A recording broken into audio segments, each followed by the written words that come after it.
My name's Patrick Foley, and this is my review of One Shot of Espresso for UK Film Review. So this is a short thriller by director Guy Taylor. It runs for a runtime of around about 10 to 12 minutes, and it follows a cafe owner named Michelle, who's played by Lauren Budd, who seems to be closing up her shop on a normal day, just like any other day that she would work, when she realizes that one of her customers has refused to leave the store.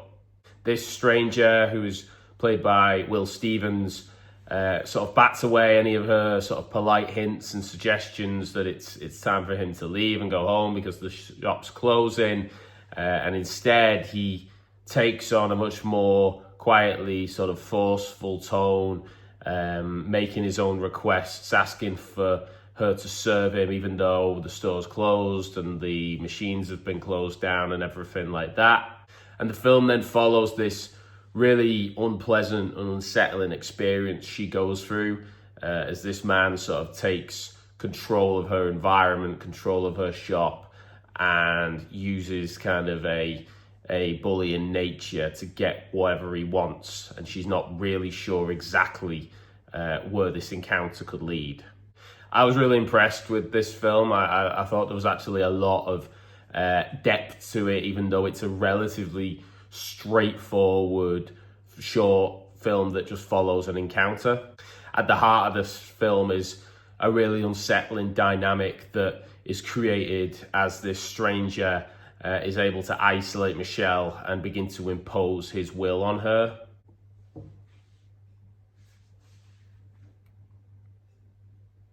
This really disturbing encounter is created without the stranger doing anything especially dramatic or saying anything especially outrageous, or even raising his voice or putting on a sort of intimidating guise or anything like that. Instead, he takes advantage of the situation to impose his will on this woman who's now feeling very intimidated and alone as he refuses to cooperate with her. It's a situation that many women will be innately familiar with, unfortunately, and something actually that a lot of men may sort of be unaware of in terms of how they can be perceived at times as well. I actually thought it was a really clever touch how long the director takes to really give the viewer confidence that this stranger is someone who's quite sinister. You almost get a vibe that this might be going down a kind of rom-com route at the beginning, as he sort of waits behind for everyone else to leave to get Michelle alone. You don't really know what he wants from her, what he's going to say, and even by virtue of him not making explicit commands, you still just have that wonder, does this man actually have malicious intent, or is this just him being completely sort of unawares of what he's doing? So much of this as well comes from Will Stevens' performance, who I thought was excellent. He captures that sort of playful, almost aloof nature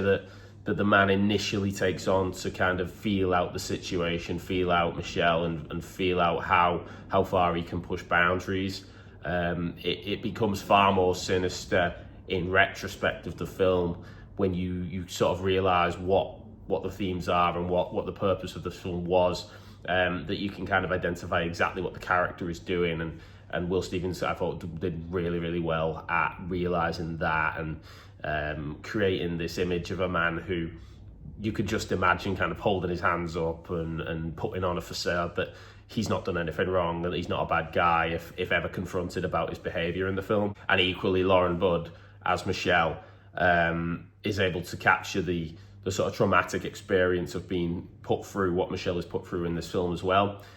She sort of initially dances around, openly telling the stranger to leave at the beginning of the film, and she doesn't want to be seen as rude or loud or anything like that, which again, many women will understand what is happening here, why women kind of downplay themselves, especially in front of men. And then when the stranger starts to become more forceful, more intimidating, and uses that sort of quiet nature, her ability to convey that fear without trying to raise an alarm or do anything that would cause him to